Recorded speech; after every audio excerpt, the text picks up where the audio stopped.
Broadcasting from Warsenal Studio B in Chandler, Arizona, this is MayaCast.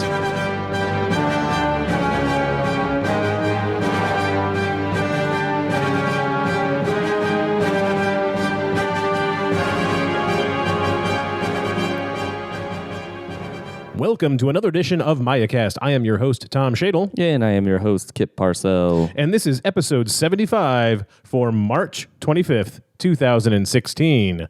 Coming up on today's show, we are going to talk about the brand new Krakot Renegades profile. Kakarot! We are going to talk about the new chest mine weapon. Nice. And we are going to rate last month's new releases.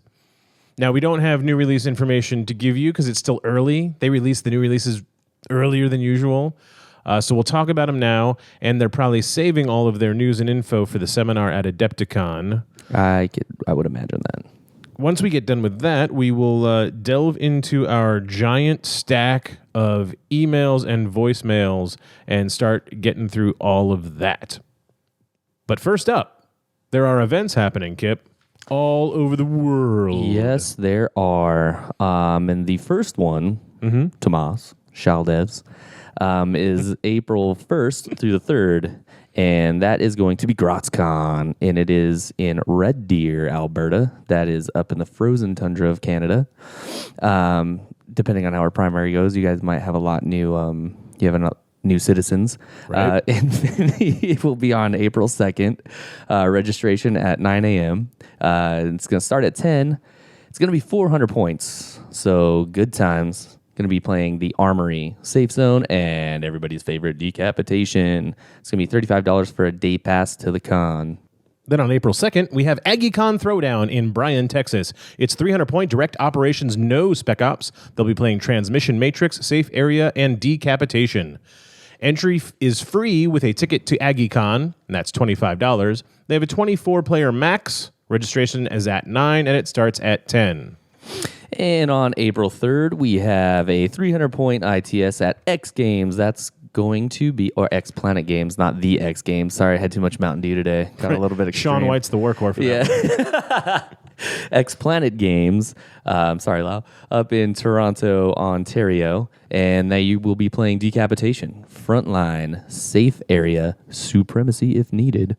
It's going to be a $10 entry, which will go toward prizes. April 9th is the New York Three-Way Throwdown at Flipside Games in Albany, New York. It's a 32-player capacity, 300 points with Spec Ops. It's 4 rounds, $30 entry fee. Direct action, playing Decapitation, Annihilation, Frontline, Quadrant Control. Contact direstateny@gmail.com for more information. We'll have a Facebook link in the show notes. And I believe I saw on the Facebooks today that they are sold out. Oh, wow. That's good. Get on the waiting list. Then on April 16th, we have an ITS at Dream Wizards, and that is at Rockville, Maryland. It's going to be direct action. Going to be playing Frontline, Decapitation, Quadrant Control. It's going to start at 11 a.m., $10 entry fee, and games will be reported to the ever-popular Flame Strike. April 23rd is the Twinfinity Open at Fantasy Flight Games in Roseville, Minnesota. $25 entry fee. Special operations, they'll be playing Highly Classified Supplies and Comms Center. Prizes include the ITS pack and Twinfinity prop weapons, including a Molotov and a couple of heavy pistols. After-hours events include Tag Deathmatch and a barbecue. There are 36 slots available, and they might be able to expand that to 42. As far as a couple of weeks ago, there were only 15 remaining, so check and see if they're sold out at www.twinfinity.net. And on the 23rd day of the 4th month, we have the Conclave of Gamers Infinity Tournament, and that is going to be sponsored by Shark Mounted Lasers. It's going to be in the DIA Crown Plaza, that is in good old Denver of Colorado. It's going to be 300 points, no spec ops. They're going to be doing a joint operations. It's going to be $44 for convention pass or just $18 for the one-day pass for the tournament. It's going to start at 10 a.m. April 29th through the May 1st, is Kingdom Con in San Diego, California. Friday is the Infinity Iron Gauntlet, where you earn points for playing multiple different opponents. On Saturday is a 300-point ITS with Spec Ops. On Sunday is the Tag Team Tourney. Yeah, it's a 150-point list. Must include a tag. Tag survival and kills are a priority. Kingdom Con 3-day ITS is what you want to search for on Facebook. That's going to be a fun one. Ross helps run that, and he's such a cool dude. I kind of would like to go there just to hang out with him. I believe Ross invented it. Yeah, it's his baby. April 30th through May 1st, so that same weekend, is going to be Infinity at BrisCon at the Table Tennis Center in Brisbane, and that is in the Queensland of the land down under. And it's going to be $40 entry to the con. Yeah, I know that song's in my head now. And 2 days of games, 5 rounds of direct operations at mid-tier, no Spec Ops. Can be playing Biotech Vor, Quad Control, Decapitation, Armory, and Annihilation. And they have room for about 18 players. May 13th through the 15th is Operation Mom at MomCon. And Mom, of course, is Muse on Minis. That's in Des Moines, Iowa. It is a 3-round joint operations ITS on Saturday the 14th. They will be playing Supplies, Supremacy, Highly Classified. There are 24 slots available. Con registration covers the cost of the tournament, and one-day passes are available. Email iowaincident@gmail.com for more information. And then on May 28th, the Infinity Tournament for World Domination in Esbjerg in Denmark. I know that oh, man. Where's Boss when you need him? Yeah. It's going to be low-tier direct action, space for 12, but may switch venues if enough people sign up. So if you're in the area of Denmark... You didn't pronounce the J. That's why I said I don't know. It's ESBJERG. On May 28th through the 29th, Infinity at Anzac Cup at Sleeman Sports Complex in Brisbane, Queensland, Australia. $35 entry for includes 2 days of gaming. It's 5 rounds, joint operations, 12-point Spec Ops, 300-point lists.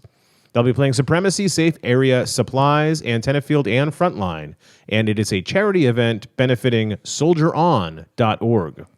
So I would look to go to an Australian event, man. They sound pretty cool. On May 29th, Beerfinity, a Newcastle Legion sponsored event.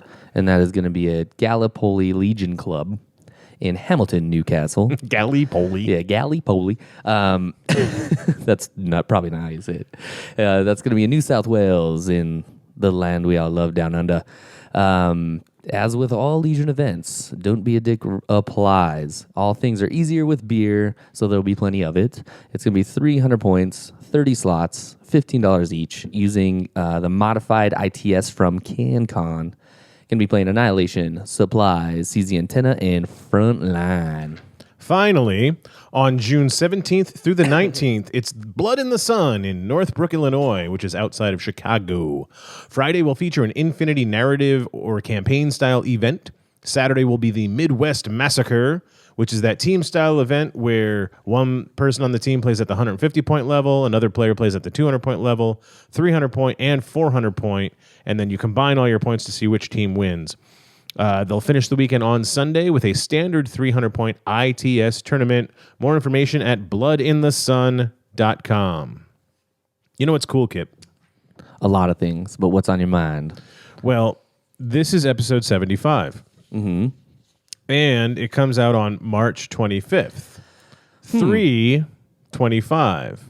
What's 3 times 25? This episode. 75. That's awesome, actually. See, we just cool how that we works just out. blew their ear holes. Like, I was actually thinking that new like jet commercial, like everybody's heads just popped up with purple smoke. yeah. So let us get right into the brand new profiles that came out this week for the Krakot Renegade and his chest mines. It was not an accident. It's a human imposter in the... Say again. Say again. Is Bossy incursion imminent? Please confirm. Incoming data from Bostria. Infinity Intel. Alrighty, Kip. Brand new profile. Krakot Renegades, Morat Fugitives. And they are regular. That's awesome. They are impetuous, but not extremely. That is also awesome. They are my new favorite Datarazi. Yes, yeah, exactly. Although none of them have smoke, but That's true. the skills we get are forward deployment, so you're starting 4 inches farther than the rest of the army. Kinematica, so you're Darging Father. Metachemistry level 2, complete with brand new chart that we broke a few episodes ago. And then, of course, the Morat special rule. 4-4 move, close combat 21. Yeah. That'll be important later. Ballistic skill 11, right? Yeah. Ballistic physique 13, willpower 12. Pretty standard average. That's actually a low willpower for a Morat. Yeah. Only armor 1, 0 BTS, 1 wound, so crunchy. Until you roll. Their availability 2 in any vanilla army, right? Yeah. That's the key word. Any vanilla army. Yeah, I'm running vanilla Yujing. I'm going to bring a Krakot or That's 2. awesome. And they are availability 3 in the Morat sectorial. Should be total. Right? That'd be cool. Yeah. So a very crunchy troop that's very good at close combat. Average shooter, can get extra orders with impetuous, but doesn't have to use it if it's dangerous. And metachemistry. See, so I said armor 1, and you're like, good thing they can roll on the table, but +1 armor is probably the most useless. Yeah, that's true. It's probably the least desirable outcome on the metachemistry table. Because needing a 13 or needing a 14 to make an armor save, so... But you get bioimmunity too, so don't have to worry about viral. Yeah, that's cool. They can get dogged and total immunity. That one's way more fun. It's better. Rather have dogged and total immunity than Yeah. +1 armor and bioimmunity. But then we get into the fun ones. Superior mobility. Your movement becomes 6'4", and you get super jump. Ugh. Or 6'4" and climbing plus. Ugh. And that's from 9 through 16. That's the sweet spot. Yeah, so the majority of the time you're going to see those running around. That's what I want to roll is 9 to 16 because I want the extra movement because I want to get them close. And then the last thing you get is super physique, +3 physique, plus regeneration. That's pretty awesome too. That's pretty awesome too. Because that makes them a physique 16. That's an 80% chance. And also, if you're getting them into close combat, that makes it, now you're hitting at a damage 16 instead of 13 with either a shock or double action close combat weapon. And what's awesome is that the cheaper profiles have the better close combat weapon. I was just looking at that. I was like, wait a minute here. The double action close combat weapon is on the 14 and 15 point variety. What? So for 14 points, you get that double action close combat weapon. You also get 2 chain rifles and grenades. Yeah. 2 chain rifles, close combat 21, could get total immunity and dog. He's like a mini dog warrior. Yeah. He's a mini dog warrior. For 1 point more, you can change the chain rifle into a submachine gun and the grenades into chest mines. It's really good if you're playing high armor, targets, because the submachine guns are AP.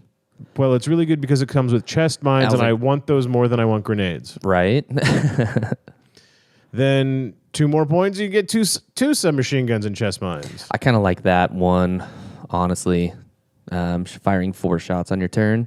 Right. AP, but again... In a combined army, 17 points is harder to find than 15 points. Yeah, it's true. But I definitely want the chest mine. Even though I like 2 chain rifles, I want the chest mine. And then there's boarding shotgun and chest mine. And, he's 18 points at that point. With a ballistic skill 11, though, if you get in 8 wrenches, he's 17. Yeah, it's not too bad. So he's actually hitting stuff. So that's good. But then he's getting into that too expensive area for me because they're only good if you land them. Right? I think I think I like submachine gun chest mines the best only because it's 2 points less. And I'm going to need those 2 points. Like, I'm going to have 21 points left over and Dr. Worm's 23, right? That's true. I'm like, I'll drop him down to one submachine gun so I can fit Dr. Worm in. It's, stuff like that happens in list building, which I was doing earlier. And those exact things happen. So metachemistry level 2 makes him awesome. I just think of scenarios where he's got either the climbing plus or the super jump. So he, you like to put link teams on buildings. Oh, yeah. Well, he just scaled the wall and ran into close combat with you. Yeah, that's true. Right? And he didn't need a ladder. That's true, because and especially with the 6 on his first movement. Right. That's insane. That's what I'm saying. So, yeah, like that. Now let's talk about... Oh, so he's got Berserk, right? We said that? So Berserk, close combat becomes 27, right? Oh, yeah. But you're making normal rolls, right? I get to swing at you. You get to swing at me. They're normal rolls. They're not opposed when I use Berserk. But I'm adding 7 to my roll and critting on a 13 or higher. Yeah. So that's pretty sweet. Also, if you have Berserk, don't you also get the Assault trait? Yeah, Berserk allows you to... Because on the Berserk chart, you can do Berserk or Assault, and that allows you to use the Assault special skill. So you can do a move plus close combat attack. Yeah, and I think the only time that would be relevant is if you for some reason didn't want to shoot them before you ran in there. If it was like a last ditch effort. Or if there were multiple opponents that you could engage with one base. That's true. So let's talk about those chest mines and how they're going to interact with that profile. So, chest mines. You can use it as a ballistic skill weapon or as a close combat weapon. It also has a side effect of self-detonation, which is fun. As a ballistic skill weapon, it's a direct template, the small teardrop. Yeah. It is a disposable 2 weapon, so you can only use 2 of these things. If you use both, it counts as a twin weapon if you want it to. Yeah, you can. So you could fire, and unload it. Machine gun jubblies. You could fire them both off, and then you'd be out of chest mines. If you wanted to use that as a ballistic skill weapon with twin weapons, get a burst 2 chest mine off. You can use it as a close combat weapon. Works as a close combat weapon, but does not use a template. And you get +3 mod to the close combat of the guy who's using it. So it's literally shoving a mine in their face? So the chest mines affect all enemy troopers in base-to-base contact with its bearer. So, and you can't use it if you've got a friendly troop in base-to-base with you. Yeah. The detonation of the chest mines in any of its 2 modes does not affect the bearer. Right? So the mine goes off, but the Krakot himself, or whoever else might get this later, is not affected by it. So like we were saying that the other day, when we were speculating on what it could be, could it be, is it a suicide thing, or is he going to be protected with extra chest armor? Yeah, he's protected. Does not affect him. So given the +3, knowing that you could, if it's getting into 2 guys and they're a little bit out, I can see how the assault would be cool, but I would much rather be able to berserk with that. Well, why can't it be both? No, I thought you had to choose one. I wasn't sure on that. But the +6 plus the +3 would make him a 30. Yeah, that's awesome. Which would crit on 10s. That's ridiculous. 10 or higher. And it hits everybody that he's in base-to-base contact with. Right. So it's a weapon. Right. So why can't you use this weapon along with the close combat skill Berserk? Yeah, no, that's what I'm saying. Yeah, the way I would want to use that. Some people are saying because it says if the user wins the face-to-face roll, the chest mines will affect enemy troopers. And if you use Berserk, it's not a face-to-face roll, so that means you can't use it. Oh. I think they're just saying, like, I think the word "the" is pretty presumptive. Yeah. If the user wins the face-to-face roll, that's like assuming there's a face-to-face, like, because everything's a face-to-face roll, so that's just how we wrote it. I don't think that automatically disqualifies you from using it because I think it's just the way they wrote it. I think if they wanted to say this may not be used in conjunction with any martial arts levels or close combat skills, they would have to say that outright. Yeah, with the way that everything's written, I would assume that it would be written that way because everything is supposed to be clear. So they're just missing like if the user wins the face-to-face roll or succeeds at the normal roll, the chest mines will affect all enemy troopers and base. Just don't think they even thought to put it in there. Yeah, that's that's insane though. That's tremendously helpful. Oh yeah, I'm kind of digging that. Not gonna lie. So the last thing that happens is self-detonation in close combat. It only happens if you're engaged in close combat and you fall unconscious while engaged, right? Mm-hmm. Every chest mine that you did not use goes off and affects everybody in base-to-base contact with you, right? But they won't go off if there's friendlies also base-to-base contact with you, of course. So... here's the scenario, Kip. Yeah. You go Berserk. Okay? They're going to be normal rolls. Okay? I'm going to hit you on a 30. Critting on a 10 plus, adding 10 to my die roll. Okay? I hit, I don't hit. Well, I automatically hit. I crit, I don't crit, whatever. Yeah. But then you get a normal roll back. So you kill my 15-point Krakot. Then you get hit again. You get hit again with his other chest mine. That's awesome. It's hilarious. I think it's hilarious. I do too. It's pretty cool. Hilarious. That thing I always yell at you for where you hit the springs and it vibrates, makes a lot of noise. I just did it. Sorry. Doomus. So that will bring us to the brandy new releases for the month of March, I guess. For Infinity the game. And a lot of specialties. Yeah. It's HVT.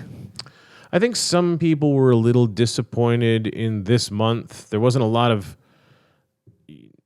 new game profiles or, for different factions or whatever. It was all HVTs. I mean, it's cool because it's a big part of the game nowadays, and with Human Sphere coming out in a couple of weeks, I mean that's the big thing. So right. So Tom's having a meltdown moment over here with this microphone. Oh my gosh. So that's why I wasn't too disappointed, and the models are really cool. Yeah. So there's there's 7 HVTs, and then there's one actual model I can use in my army, bro. Oh, yeah, but it's so good. Plus, we're getting Human Sphere. So it's kind of a big month. Yeah, it's a huge month. All right. Let's end with the 2 special guys. Start with Dragon Lady, Imperial Service Judge. Dragon Lady is a Yujing-themed HVT. She's got her little parasol and a freaky little cow pig, little pokey pig on her base. So good, dude. But it's so good. The eyes are so human. The eyes are so human on it. So good. I like it. It's probably one of the things, if you don't like it, you don't have to put it on your base. You can make some cool little extras for your Infinity terrain. Press mold it and make a little pig farm. Yeah, exactly. Yeah. That's where you throw the bodies. Swingen. So I like her. I think that sci-fi role players will be all over all of these models. Oh, yeah. Yeah. But yeah, I'm going to give it a 4. I think she's real good, man. I'm gonna have to agree. I was actually leaning 5-ish. This is one that I'm gonna have to give it a 5. I want it. Like I literally want it. I don't play Yu Ching, but I want the model because it's just one of those models that once it's painted, it's gonna catch people's eye. Really, really cool. I love how the dress is. You could do a lot with that as a painter. So you can go all skin, super sexy. You could also, which I would probably do, is like see-through stockings, kind of the way I did on Avicenna. Mm-hmm. That's probably the way I would go with that because I just like the look of that. And paint them as leggings too? Yeah, exactly. I mean, you could even go halfway up if you wanted to, which I just thought of that. Just the little thigh-high leggings. There you go. Yeah. So then there's the Neo-Terran Corporate Executive. And this is just a dude in a suit with a trench coat and a briefcase reaching for something in his pocket. And again, I think he's pretty cool. He's not as beautiful as the Dragon Lady, but he is definitely Corvus Belli's modern, new, great, awesome standard of sculpting. So I'm going to give him a 3. Yeah, I'm going to be the same. Like him though. And like you were saying, with the RPGs and role-playing game, RPGs are role-playing games. A lot of sci-fi people are really going to like a model like that. With the ATMs and the automatic teller machines? I was just thinking that today because I went to the ATM and I was like, man, it does bug me when people can say, I'm going to go to the ATM machine, the automatic teller machine. Like the VCR and the video cassette recorder? Yeah. Anyways. Like the DVDs and the digital video discs? All right, so that brings us to Tarika, high rank counselor. And so she is the Hakislam themed HVT. She is carrying it could be the Hellraiser cube. Yeah, right? no, that's kind of what I was thinking. I was like, that's a little creepy. But she's got this cool data cube thing that's really awesome. It could be 175 years in the future's version of the Rubik's Cube. We don't know. She's got her little hood on, her little head wrap, head wrap and miniskirt. I was going to say in a weird Santa Claus jacket. For trimmed cloak. Yeah. In the desert. She's in the desert during winter. Okay. But wants to stay sexy. I don't know. Yeah. So she's fine. I like her. If I was a Hawk player, I'd be stoked to use her. I think the coolest part is her little cube, but I will give her a 3, just like the Pano guy. I'm going to have to agree. I kind of want to paint this one up Christmas time, though, in the snow, because it would be cool. Paint her as Mrs. Claus. The granddaughter. Granddaughter Claus. You could put a little bow on the gift she's carrying. Exactly. Exactly. The Midnight Sun Analyst. You nerd. Logan. Suck it. Nomads. Yeah, so this guy would be cool as a model for my army. Yeah. Like I use him as an interventor, or I would say hacker. Yeah. Even if I know there's a lot of people that don't like the clockmaker's baggy pants, right? Ooh, yeah. So they could even proxy this guy as their clockmaker if they don't like him. But I think he's pretty cool. I'm definitely giving him a 4 as well. Yeah, I'm gonna have to agree. I like what you said. Like interventor is where I went because it's like, oh, he's got like a data pad. But I really like the idea of using him as a clockmaker because it's like he's running diagnostics on that, while he's fixing something, and he's got his little pack with his tools. Yeah. So I actually like that idea a lot more than a hacker. But yeah, as soon as I saw him, I was like, Wolverines. A little bit with the hairstyle. Yeah, it's a Wolverine hair. Yeah. But if I didn't already say, 4. Yeah, 4 for sure. Then we come to Aleph, and we have the Aleph High Functionary. I really like this one, honestly. The sleek look of it. It's kind of like futuristic businessman. Right. It's with the suspenders that are just down for style because they look like they would not function as suspenders. Yeah, what's going on with those? Maybe you can hang your keys and flashlight off them? It's strictly fashion, man. It looks cool.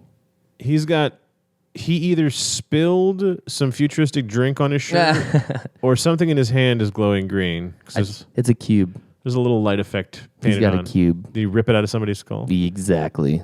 No, I like this guy a lot. I'm giving him a 4 as well. I think he's super cool. Again, easy enough to proxy for anything Aleph, even without a gun. Mm-hmm.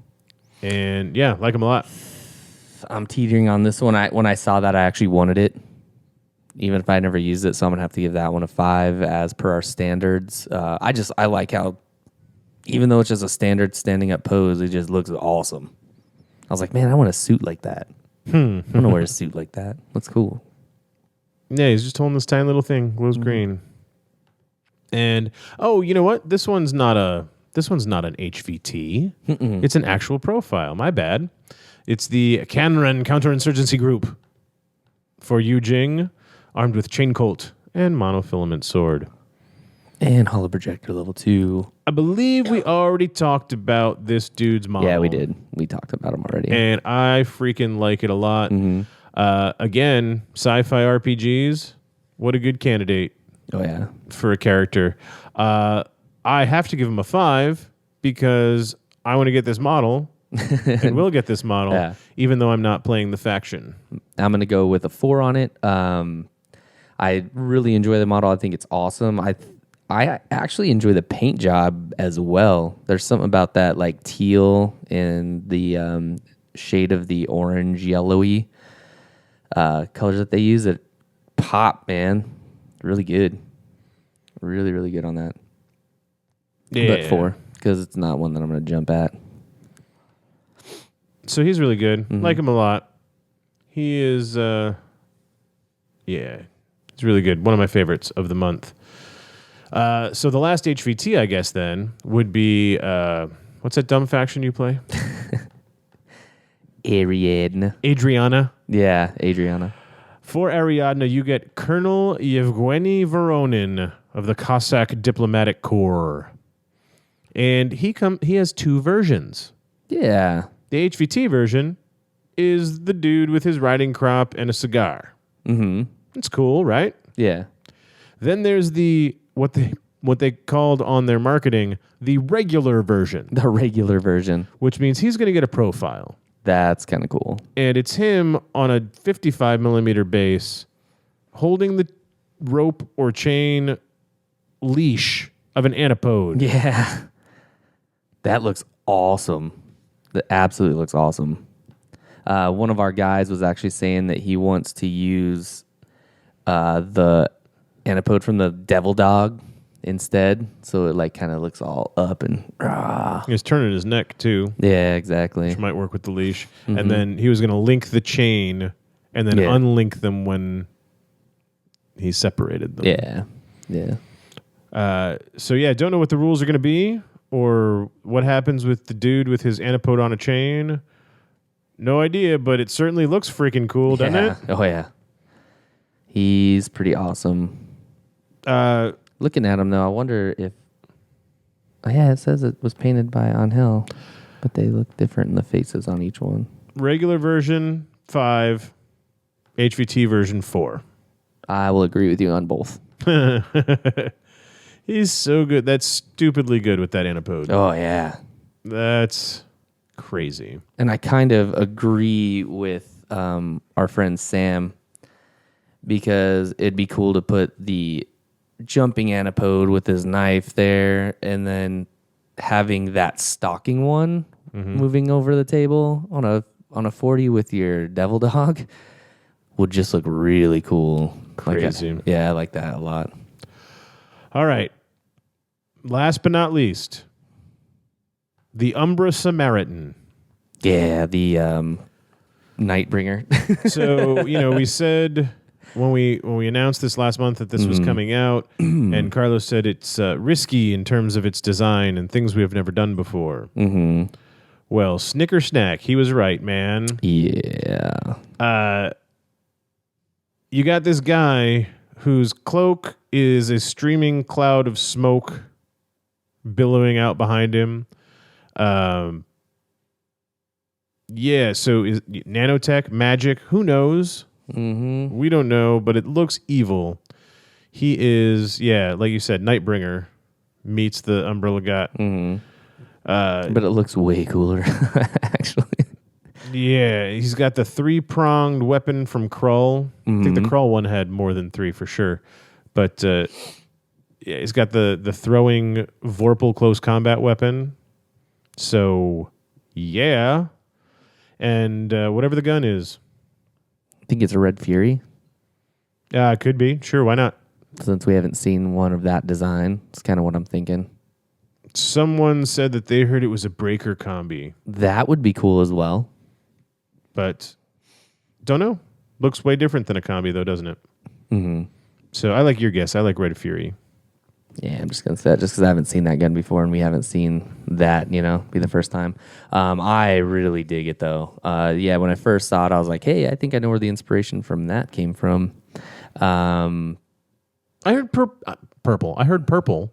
I heard people say that, well, I hope the tree is a separate piece so I don't have to put him on the tree. That's not a tree. There's no tree. That's his cape, his cloak, his essence, Yeah. his smoke cloud, whatever you want to call it, swirling forward and around him as he moves. So I wonder if he'll get cool movement rules. Yeah, that'd be cool. Walk through walls and stuff. Teleport. He looks insanely evil, though. Oh, yeah. Oh, yeah. He's a 5. I can't wait to see his stat line because this is one of those ones that you're like, man, do you think that's going to be almost like an auto take for a lot of people, depending on like what his profile looks like? I think he's one of those models that looks cool enough that it doesn't matter It's what true. his people will take him just because he looks cool. I'm going to agree because I'm going to give him a 5 because I want it. Oh, bad. totally a 5. Totally a 5. So those are awesome. Like them a lot. Good stuff. But it'll be another couple of weeks before we have actual news and information, right?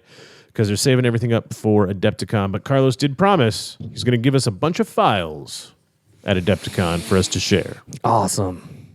Love it. So if you can't be there, look forward to that. All right, Kip. We have approximately 4,798 emails. I know, man. And we should make a dent into those. So let's get going.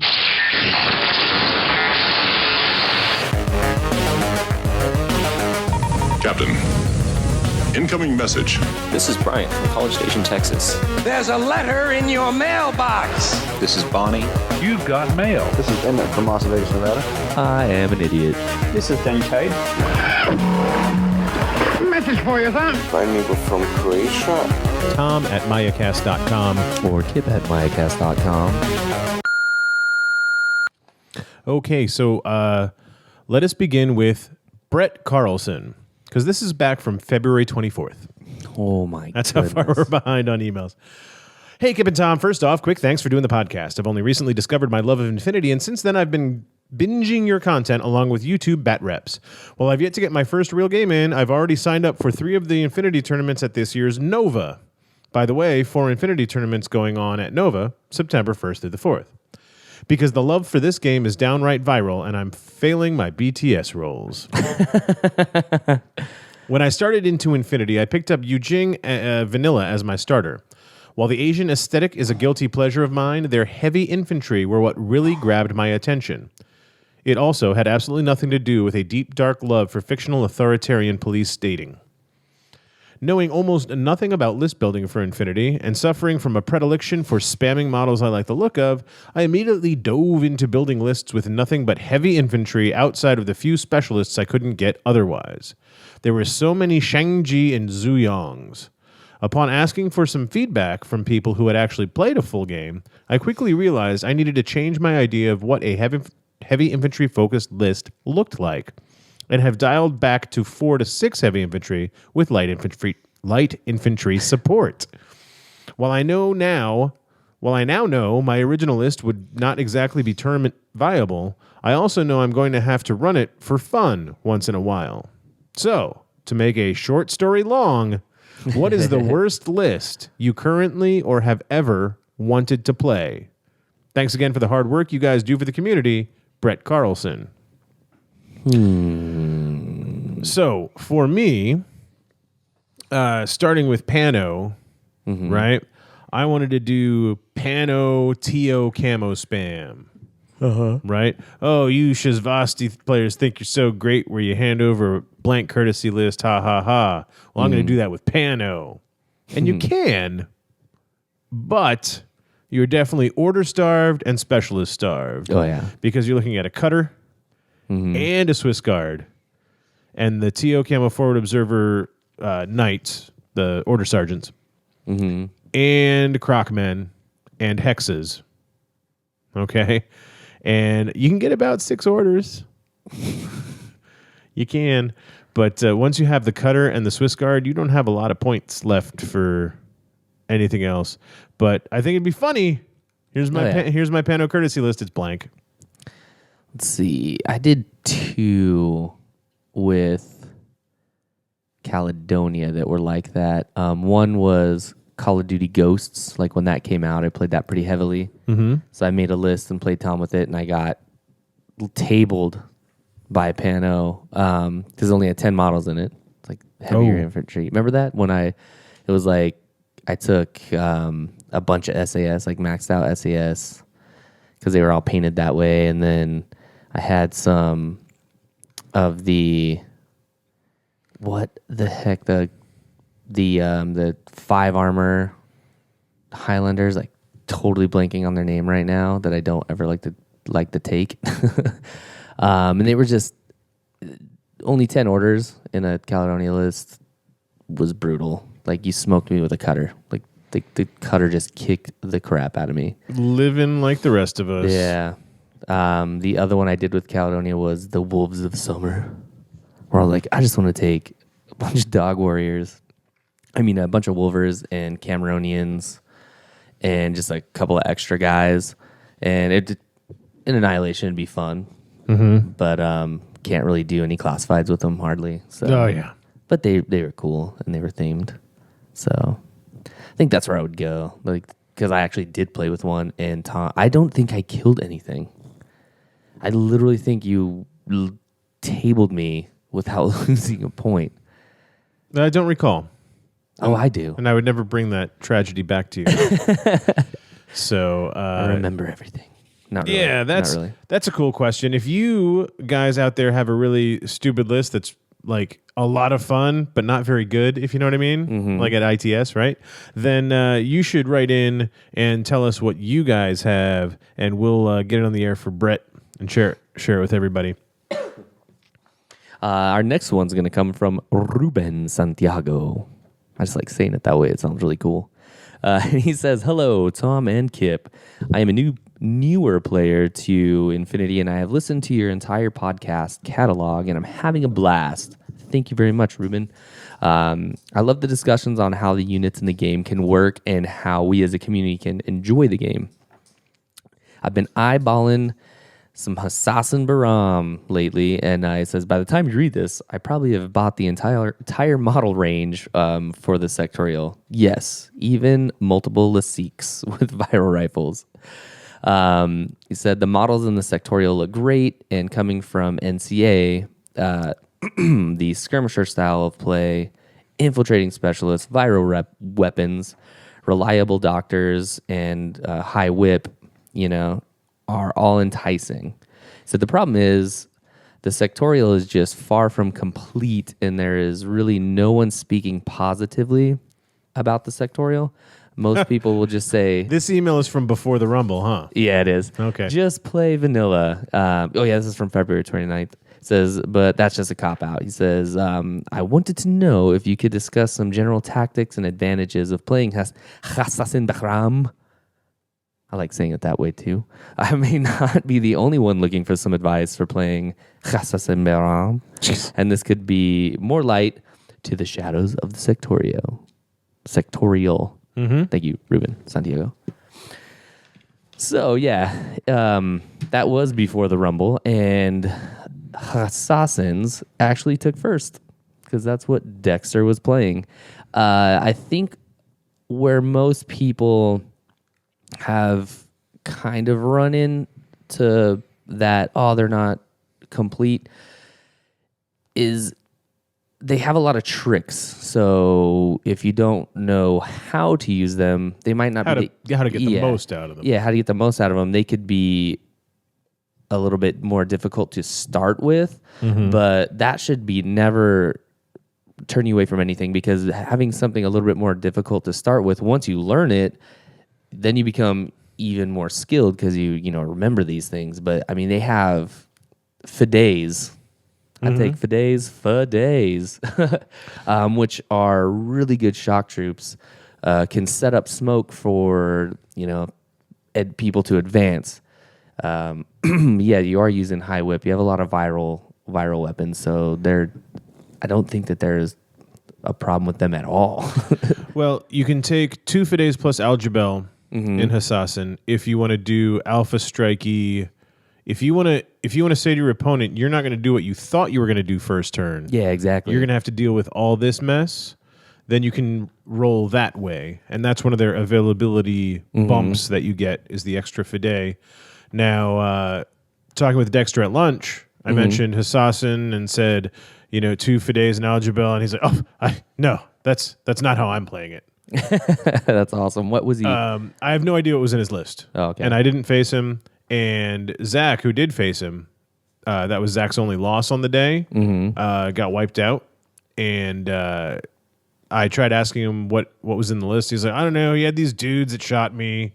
So he was no help at all. No. So maybe Dexter will share his list and his... See, it's not about the list. It's about your philosophy for play style of that army. Exactly.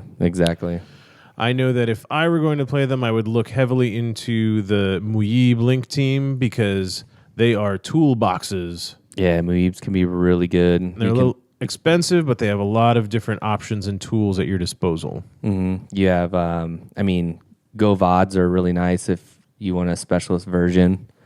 They're also linkable, so you can make a team out of them. And they're veteran level 1, MSV 1. The Bereeds are pretty cool. They're 23-point specialists, but you can get one that's a hacker and fort observer. That's nice. And for 15 points, you could get a lieutenant that's a fort observer. So towards the end of the game, you can actually use him for something and his extra order. They have a lot of tricks. Lasiques are always pretty brutal, especially like you're saying, the viral sniper rifle. They have the X visor, so you don't go into that -3 range like ever. and they have mimetism and climbing plus. I keep telling you though, the more and more I'm more of a fan of the Lazik rifle over the sniper. Yeah. Because of X visor mitigating the negative range bands on the rifle. And I've said it 17 times before. Push them up midfield, get them in a position, and put them on suppression fire. Now you've got viral suppression that doesn't take the -3 out to 24 inches. Yeah. So that's 3 dice. Whereas the Lazik sniper, he's got a longer range and a higher damage, but the higher damage doesn't matter because you're rolling 2 dice, armor and BTS, and the longer range is nice if there's long lanes. What if you're on but you're burst 2, right? And in reactive turn, you're burst 1, and you can't suppress with a sniper rifle. So I like the viral rifle guy better, man. Yeah, that's actually a really good point, and they're linkable. So you could, if you wanted to take 3, it's expensive to take 3. It's going to be almost 80 points. Right. Then instead of spending an order to suppress, now you're just at burst 2 with your normal ranges. Yeah. So you do get that +3 range. So that's kind of cool. But you could, like you were saying, you could link them to move them efficiently up the middle of the field, then break link to suppress fire, and then use something else on the back end. We will see if Mutts are great. Mudawiyas, 5-point Emerat with jammers, dogged. Those guys are your shock troops, so definitely look into those. You still do have camo infiltrator multi-terrains and Farzans, who are chain of command and fort observers. I think the thing with Hassassin are they have so many of the rules that are not used all the time. Yeah. Like you just mentioned the jammer on the Mutts, right? And you've got impersonation on the Fidesz. And, viral ammunition is fairly rare. right? And so they're using all these different rules, and I think they're not mainstream. So I think Hassassin Baram takes some getting used to and a learning curve, because where Pano, they have to learn what multispectral visor does, right? Yeah, that's true. And they're good to go.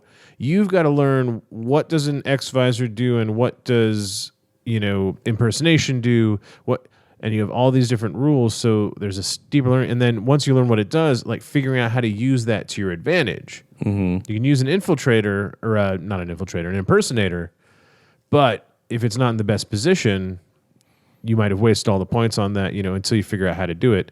So there's a lot of learning, and I think that's might be why it's not an easy army to play. Yeah. But once you learn it becomes, very, very good. Yeah, like clockwork. And perhaps we can get Dexter to share his lists, and more importantly than his lists, his philosophy about the Baram. He actually has a pretty interesting philosophy in any army that he plays, because we were having a talk about Hector, and I was like, man, I'm really excited that Hector's out, and he's like, nah, too many. He does not like to take any model that's over 50 points. Well, okay. And with a lot of the missions, I was like, you know what, that is interesting, because you're hitting marks of like where those points values come down, and he also doesn't like to kill things. He likes to go do the things. Yep. So if he can ignore your entire army while he pushes the button, he will do that if he can. Yeah, he's like, I hate killing things. So it's pretty. He's an interesting guy to have conversations about Infinity, because it is completely different. It worked very well for him at the Rumble. Congratulations on the win. I think I grabbed his hammer and was like, let's play Spartacus or something like that. Everybody ran away. You were pretty sloppy by the end there, that's for sure. It was pretty funny. I think people thought I was more sloppy than I was. I was like, no, I'm not really going to swing this at anybody. It just looked fun. But so, right, I get the competitive thing. I need more orders. I don't want anything, I don't want to have that liability of an expense. But you know what? Hector's going to be freaking fun. So heck yeah, I'm just going to be playing Hector. Heck yeah. Hector, yeah. So speaking of the Rumble on Route 66, Kip, yeah, we have an email from Gavin. Yes. And Gavin analyzed the data of the results and wants to talk to everybody about that. That works for me. Hello, Kip and Tom and MayaCast listeners. This is Gavin from Colorado, fresh back from the Rumble on Route 66 in Amarillo, Texas. Tom, you and I talked on Saturday night about putting together some of the data information, since you overheard me asking to get the data so I could look at it and kind of play around with some of the data from the results of Rumble on Route 66. So I am calling you with that information so that you can share it with everybody. A few things before I dive into all the data, though. So Rumble on Route 66 2016 was held at the exotic, interesting, and unique La Kiva Inn in Amarillo, Texas. I've heard countless positive reviews and comments about the event, and it was awesome. So I do want to give a big thanks to Enduro Joe and Dan Crusher for organizing it, and also to Tim Toolin for his graphic design work. Great looking t-shirt and patch this year that folks got to take home as part of their registration fee. And of course, thank you to Dan for all of his hard work on prize support. There was, as always, it was a great selection of prize support for people to choose from. So a few highlights from my weekend. One was watching a Tipsy Kip swing around a lethal mace warhammer type thing, watching the entire tournament scatter in fear from his violent swings with that thing, myself included, running in fear. Also learning that Tom totally geeks out on the art and aesthetic of things. He actually stopped a conversation he and I were having so that he could take a photo of a rusty old pipe. Tom, you should probably just go ahead and post that photo in the show notes and share with people your enjoyment of rusty pipes. My favorite quote of the weekend was heard after playing Decapitation, and I was telling somebody else how I had gotten a lieutenant kill of a lieutenant who was a camo marker by making an intuitive attack on it, and I heard this person say, wait a second, I know you can intuitive attack through smoke, but you can do it to a marker too? You just blew my mind. I hope I get to play Ariadne Camo Spam next round. So on to information here. This isn't going to be a battle report. Others will do that, and I'll try and do mine separately or elsewhere, but work might consume me, and this might be my only report out from the Rumble. So on to the data. 43 players played 5 rounds. Congratulations to the winners. For those that haven't heard yet, Dexter Schiller got first place using his Assassin Bahram. Darren Hutchinson got second place with Steel Phalanx. Zach Mayhew got third place with, I think, his Corregidor.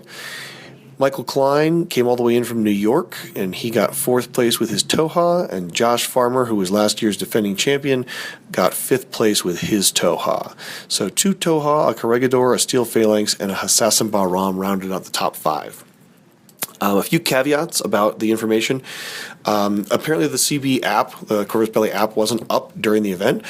So my understanding is the pairing mechanism that was used was the old method, but using tournament points instead of the old objective points. So I also don't have any of the pairings from the rounds. So one of the big questions I know that people are interested in is how different would the standings have been if we used objective points or OP instead of using tournament points or TP. So first, compare the standings using TP versus OP. The winner wouldn't have changed, but after that, only 3 players would have stayed in the same spot. I don't mean that in the top 4 they would have been in the same spot. I mean, out of 43 players, 3 players plus the winner, so 4 players total, would have remained in their exact same position in the standings had we used objective points instead of using tournament points. 11 players would have moved up 1 space or down 1 space total. 7 players would have moved up or down 2 spaces. And what this really means is 21 players would have placed in a different position in the overall standings by a change of more than or less than 3 positions. Now, that said, we have a pretty clean distribution. So, I would expect to see changes like that. That didn't surprise me. But as I said, pretty clean distribution. And it even starts to look like a bell curve. And I think that if we'd had 100 players or 200 players, we actually would have seen a true bell curve. The ends taper down to 2 players who would have jumped up 6 places, or on the other side, 2 players who would have dropped by 7 places. But then there was 2 outliers, and both of these were on the jumped up end. So let me explain what I mean by that. So had the old OP format been used, 1 player would have moved up 15 positions, and 1 player would have moved up 16 positions. So although these weren't the places they were in, this means that in this year they finished 15-16. Had we used OPs, they would have tied for first place instead. So there were 2 people who would have leapfrogged under the old system, but did not because we were using TP. So to me, that's a big benefit. And that was, I know, the big one of comparing last year's data or last year's format to this year's. I'm not sure if there's other things that we want to compare. If there are, please let me know. Just give me some feedback that we want to look at some other pieces of the data, and I'll see what I can dig up. So another interesting aspect of all this is as we look at the this year's situation or this year's data. So, for example, just to set a baseline, if you had major victory the entire 5 rounds, you'd score 15 points. The winner this year got 13 points.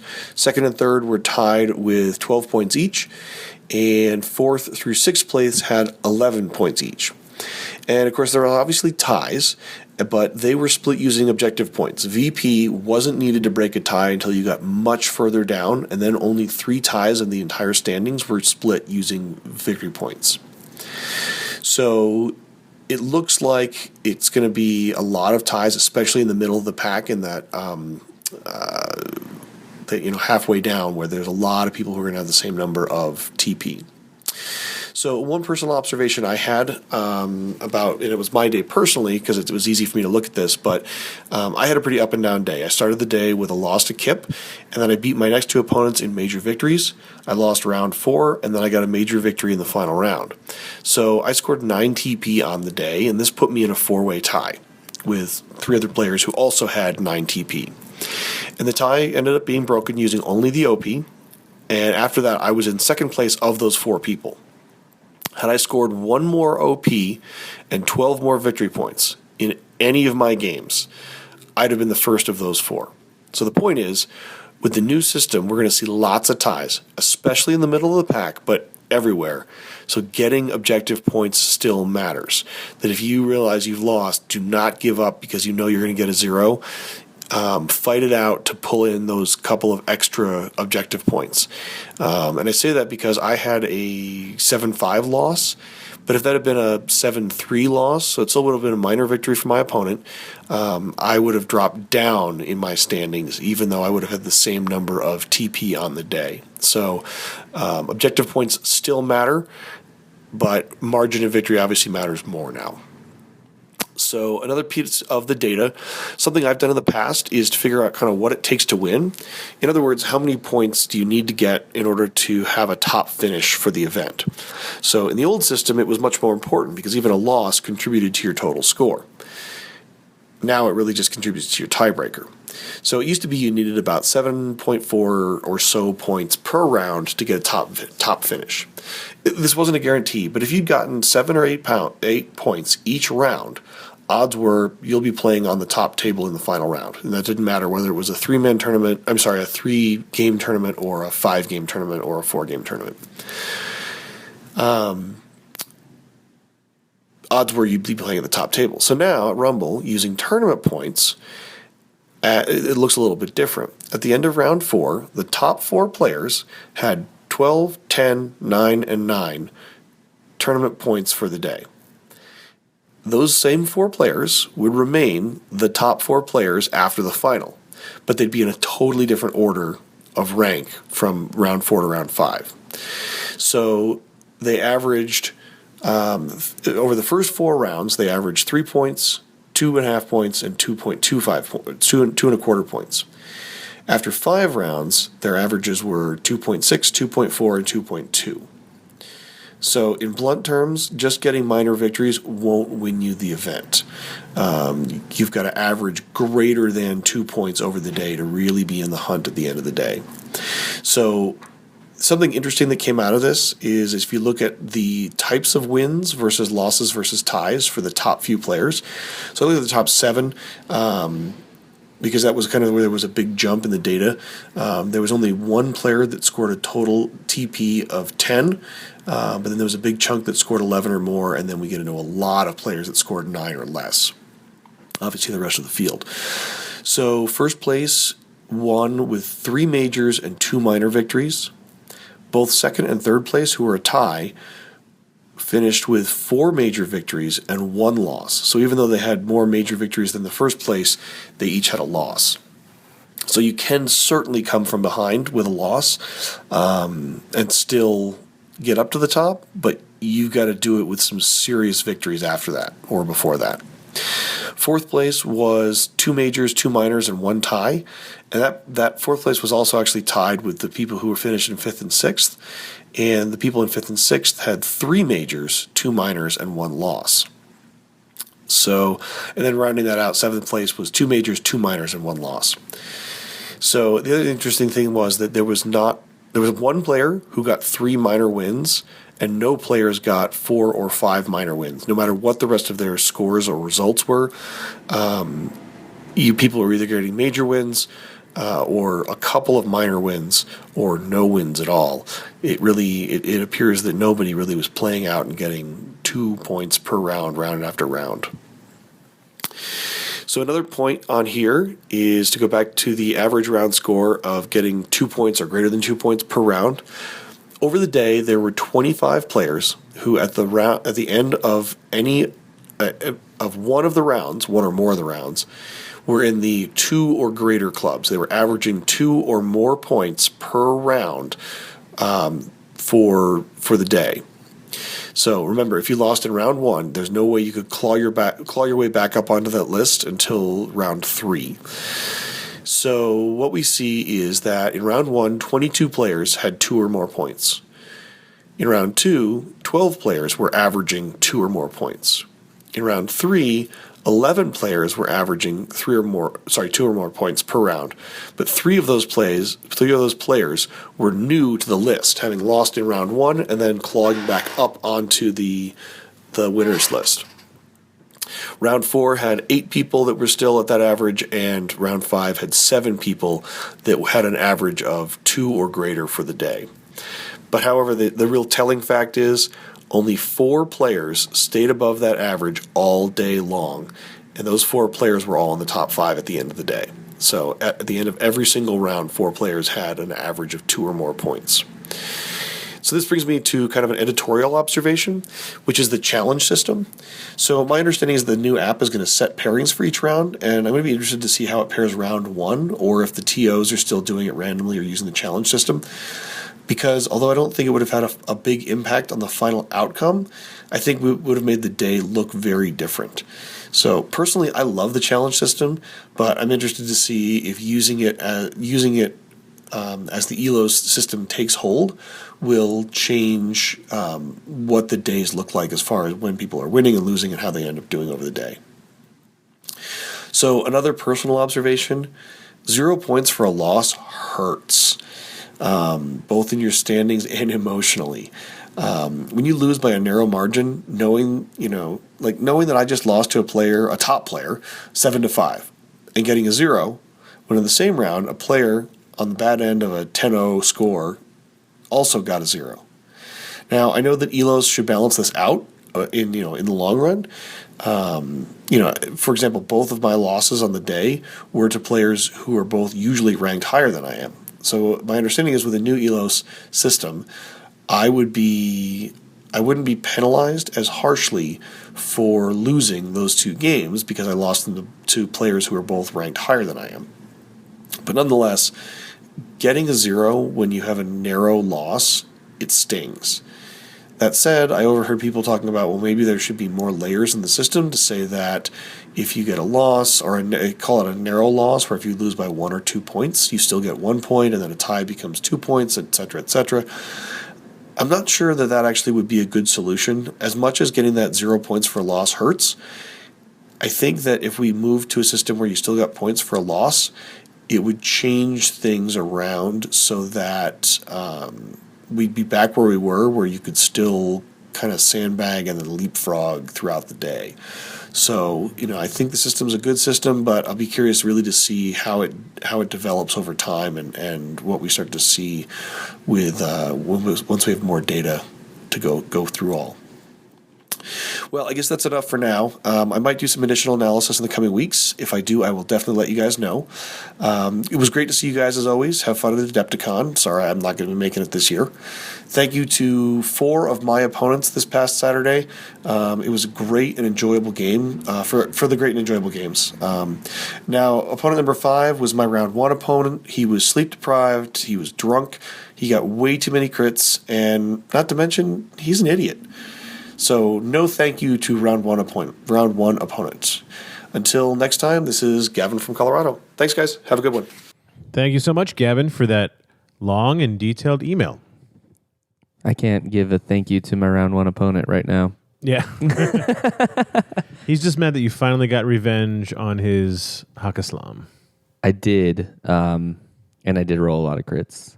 But Tom Winters took care of that, and Gavin is awesome. I actually think that is perfect that he said that. Super cool. That was some really good stuff. Really appreciate all the insight and whatnot. You were correct. Zach in third place did play Corregidor. Mm-hmm. But yeah, like we kind of alluded to, we knew there was a lot of movement if you scored it last year's way instead of this year's way. And I totally agree with him about the 0 points. Yeah, zeros, oh man, they do hurt. But it'll keep things kind of, from getting out of control. I find it very intriguing that I was the only player that scored exactly 10 tournament points. That's nuts. I won 4, lost 1. I had 2. Must have gone 3-3-2-2. Yeah, 2 majors and 2 minors. It's definitely different. It definitely like you need to win. Yeah. Before, you needed to get enough points, but if you didn't win, you're like, whatever. So now it starts to bring in that mentality of I have to win every game, which leads to win at all costs. But by like 5 points, because like when I played Scott the second game, he saved a total victory by like the most amazing crit when it could happen, and the game ended 9-5. But that's a minor because it's only 4 points ahead.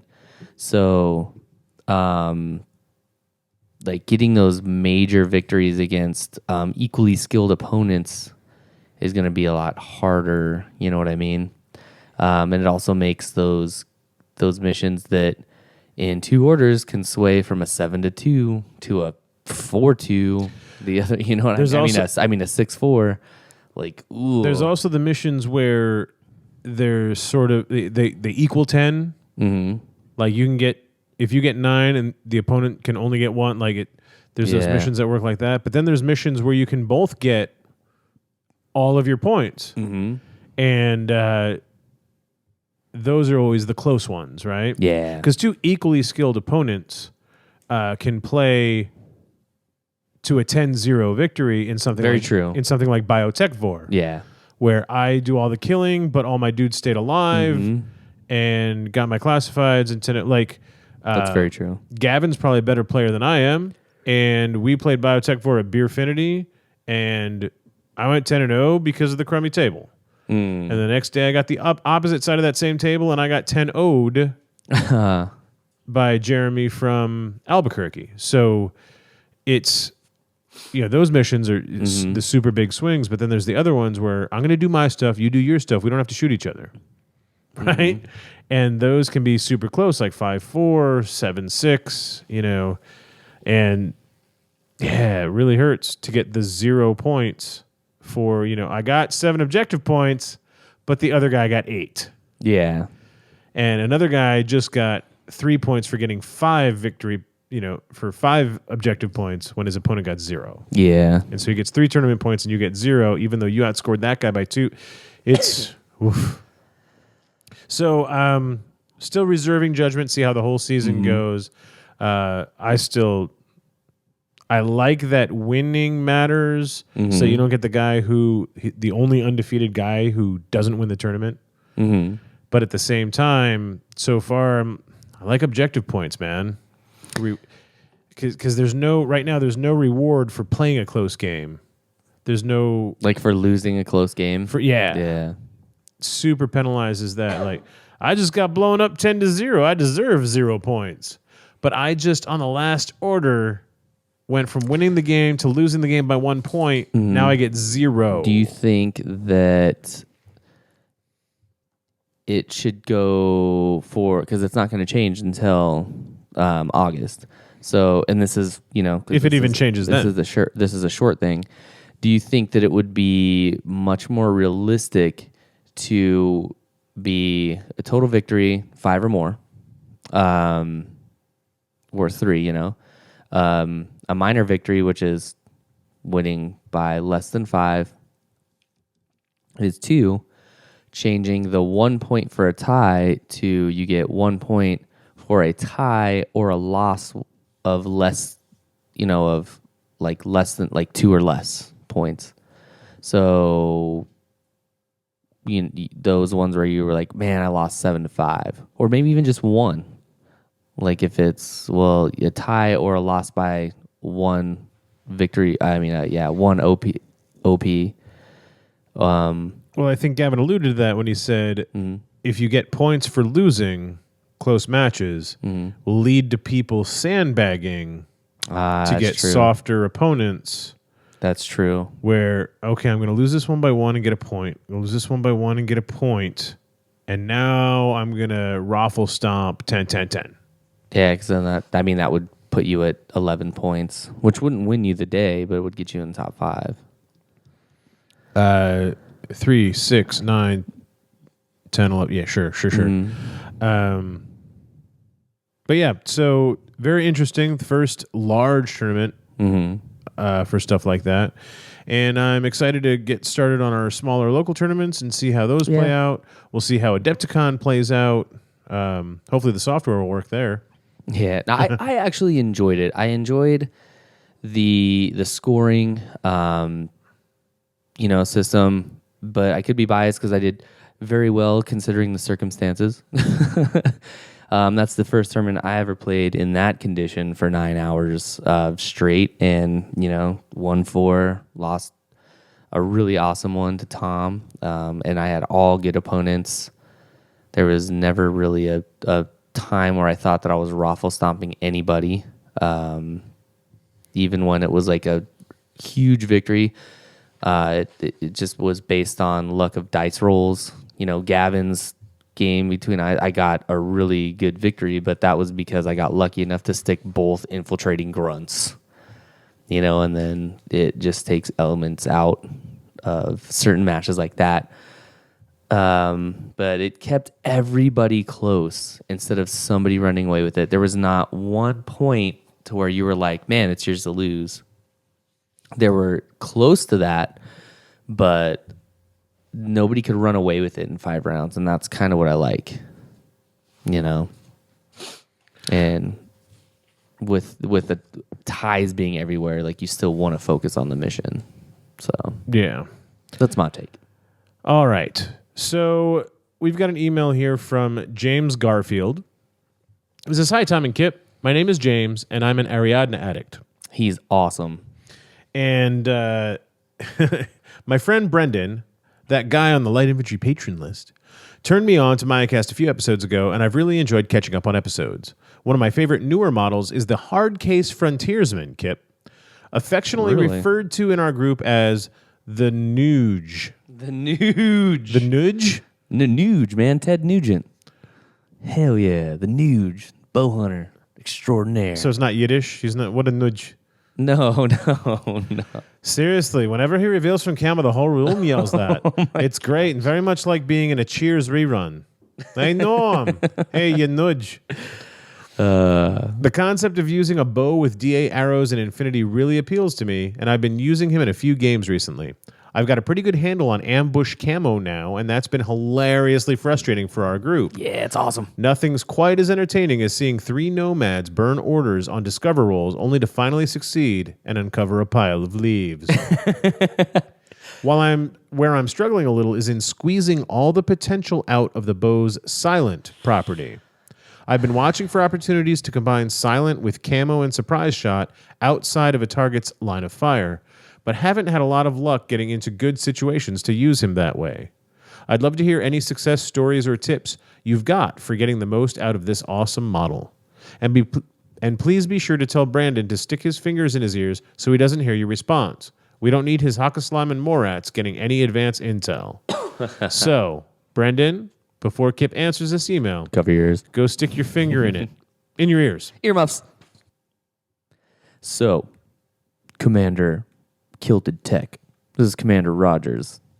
Love your videos, man. That is this gentleman in Flame Strike East, Kilted Tech. I actually have been digging the hard case.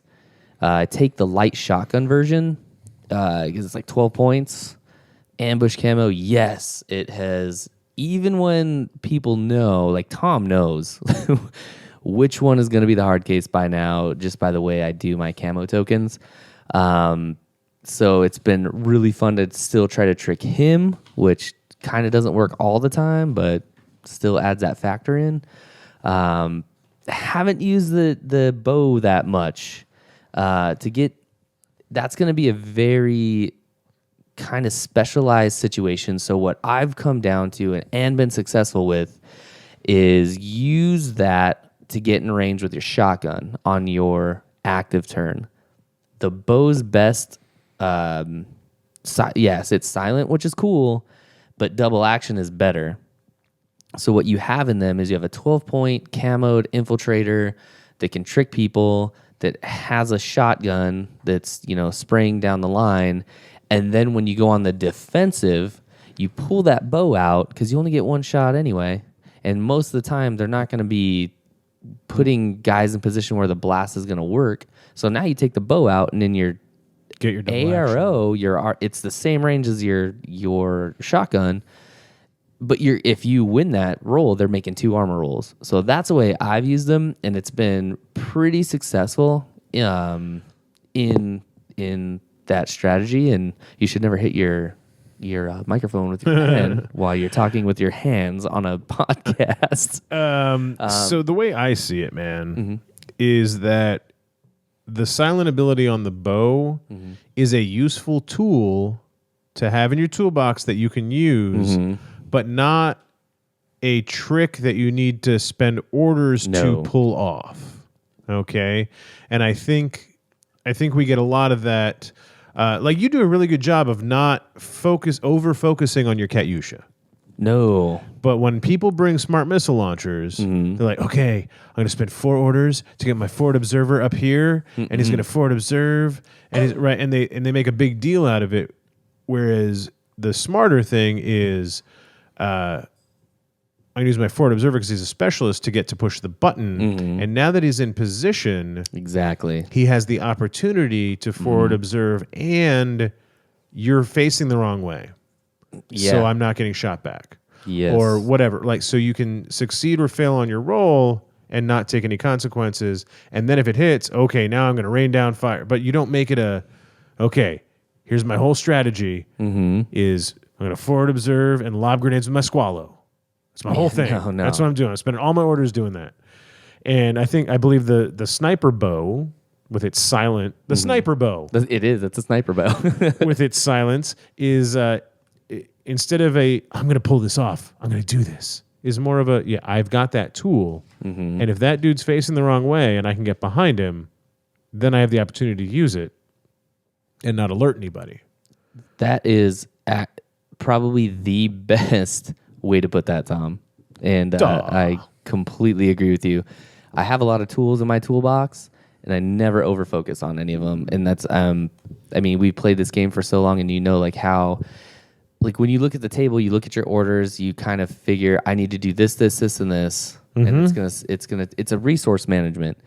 Do I have the Katyusha? Yeah, but I will only do it in the right opportunity. The game I played last night, I didn't shoot the Katyusha one time. I did not forward observe one time because the opportunity wasn't there. Like it wasn't order efficient to try to do that.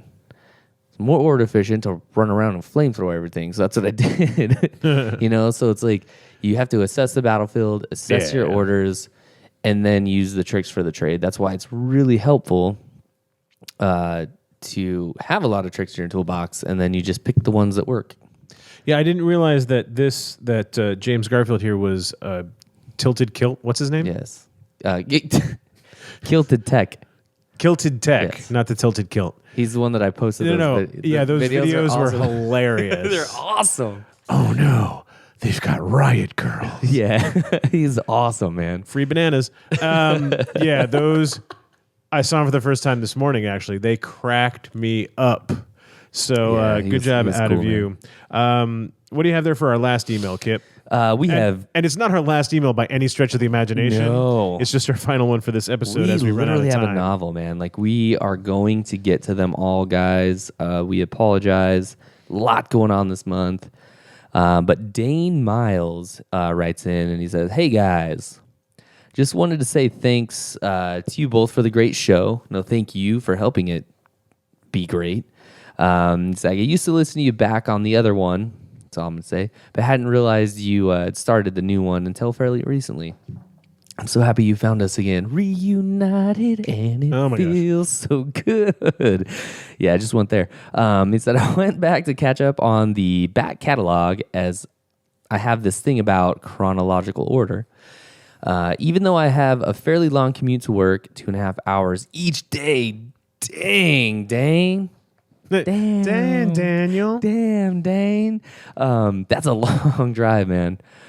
He said, "I was impatient to get through to catch up to the latest. To achieve this, I listened to the podcast in 1.5 times speed. That is awesome. I want to know what I sound like in 1.5 times speed." You've seen the Chipmunks? That's exactly what I'm thinking about. Yep. I probably sound like Alvin. That's insane. He goes, "It's not too difficult to follow and doesn't get the chipmunk effect at that speed." Damn it. Yeah. I'm getting a little bit of allergies right now, so scratching my nose. Sorry, guys. Only problem was that after getting through, it distracted me. Like I was like, don't want to say Squirrel. Yeah, squirrel. Only problem was that after getting through the back catalog, I got used to the sped up intros and talking. So when I switched back to normal, it sounded like everything was being played in slow-mo. Oh my! This is the best email. I need to listen. I need to listen to Mars in 1.5. Yeah, that's what I'm thinking about. He said it took about 4 episodes for him to stop thinking we were both drunk and slurring. Well, probably wasn't a couple of times. Yeah. Although there was the libations episode where you were getting there, but that was still at 1.5 speed, so he didn't notice. This is quite hilarious. It says, thought that little anecdote might amuse you. Yes, it did. No question, really. Just mainly wanted to say thanks again for the great show. It's kept him going when work and family life has prevented him from, doing as much gaming as he wants in the past couple years. So keep up the good work. Cheers, Dane. He also says P.S. Postscript. And I just need the table. If you want a recent accent challenge, mine is, oh my goodness, timeout. His is a bastard mix of a Zimbabwean and Australian. Grew up in Zim, moved to Australia about 15 years ago, so they mixed. Zimbabwe, is it? Zimbabwean. Isn't it called Rhodesia now? Oh. I think he moved up here from Rhodesia. They sound pretty South African, if I'm being honest. South African? Yeah. If I'm being honest. I would have to work on that. Like, I would literally have to study about That's my best guess, Dane. Tom's got it. Take it away, Tom. I had an old man give me golf lessons randomly on a golf course. He was from Rhodesia. He was in the golf academy of Rhodesia. He touched my hips in funny ways. Anyway, so Dane, that email was you made Kip laugh a lot. Yeah, it was very amusing to me. So that was awesome. But it's getting up on that 1.5 hour mark that we like to hit. So we need to just get on out of here, Kip.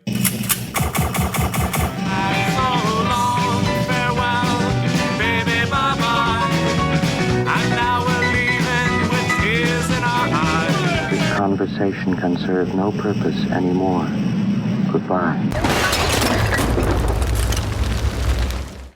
All right, so thank you everyone for joining us this week. We want to take a moment to remind you of the 2 contests that we have going on right now where you can win infinity swag. Maybe it's boxes, maybe it's blisters, maybe it's Arsenal templates. You don't know, I don't know, none of us know, but you can win cool stuff, so you should enter our contest. Dogs and cats living together. It's mass hysteria.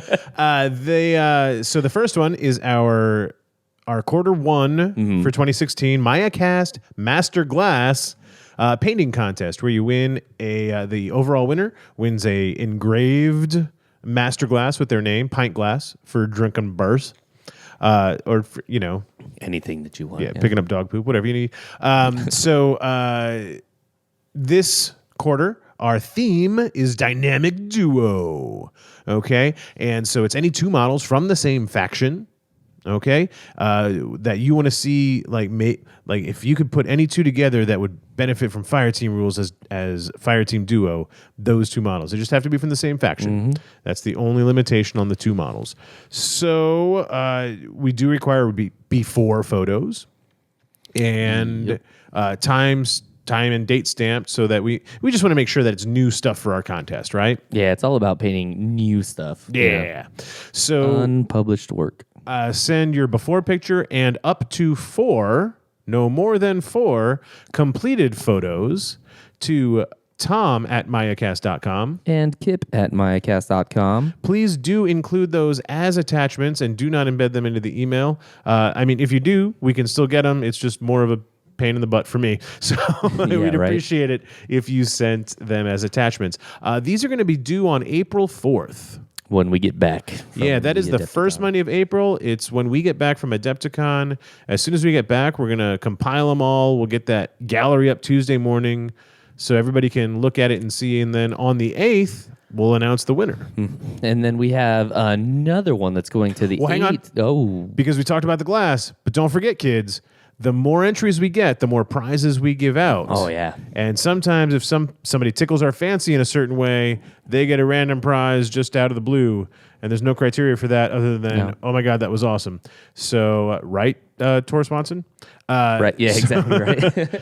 So don't forget, the more entries we get, the more prizes we get. I think we're up to 12 entries already. Okay. So keep sending them in, and you have another, week and a half. Yeah, week and a half. And then on the 18th of April is the end of our little art contest, and that is take your existing painted miniatures, your existing beautiful terrain, and take some action shots. It could be a hacker at a console with somebody trying to shoot him on the other end, or whatever your mind comes up with. And for the prizes of that, we have some amazing art that our friend from Germany, Deutschland, Florian Stitz, he had sent us a pile of artwork, of his original artwork. He's a very talented artist. He sent us some large prints of like Yuching, Caledonia posters. We have some Suka Kisaragi that would look really nice in like an 8x10 frame. He also sent like 4 pages of original sketches that are these sketches that he did for one of our art contests in the past. The pencil. Yeah, so we have like 4 penciled Spec Ops posters, of sketches that would again look really good in like an 8x12 frame. I think they're bigger than that, but we get Yeah, it's on standard paper, so like standard European paper. Euro, that's right. A4 frame. It's A4. But no, they're really cool. I was super excited that he had did that for us. So we have those ready to go, and probably give something out for first, second, third. We'll put a list up, some pictures, and then let you guys choose. Yeah, we're going to give you an extra couple of weeks longer than the paint contest. So we'll give you till the 18th of April to do that. But yeah, use Photoshop if you want to put cool effects in. Oh, yeah. Or you do, blow some smoke in there for a smoky background. And smoking's bad for you, so make sure you use dry ice. Make sure it's like dry ice or a smoking machine. We don't want like questionable smokes. It's like, hey man, this jungle's an herb jungle. Unless it's from Brian. That's true. Brian could do that. And then it should just be a picture of smoke. That's true. And maybe a nomad. Thank you guys so much for listening. If you would like to send an email or voicemail to the show or get in contact with us, you can do that by emailing Tom at MayaCast.com. And Kip at MayaCast.com. We would like to thank all of our patrons, and I forgot to do this last week, and I felt so bad. Right. We want to thank all of our patrons at www.patreon.com/MayaCast. They help us keep this a thing so that it exists, and they also help keep it commercial free so that you don't have to sit through any crazy advertisements. Or get flash bombed on our website from all these people going, banners. Right. So thanks to all of our patrons. If you'd like to support the show, check out patreon.com/MayaCast, and there are prizes for patrons.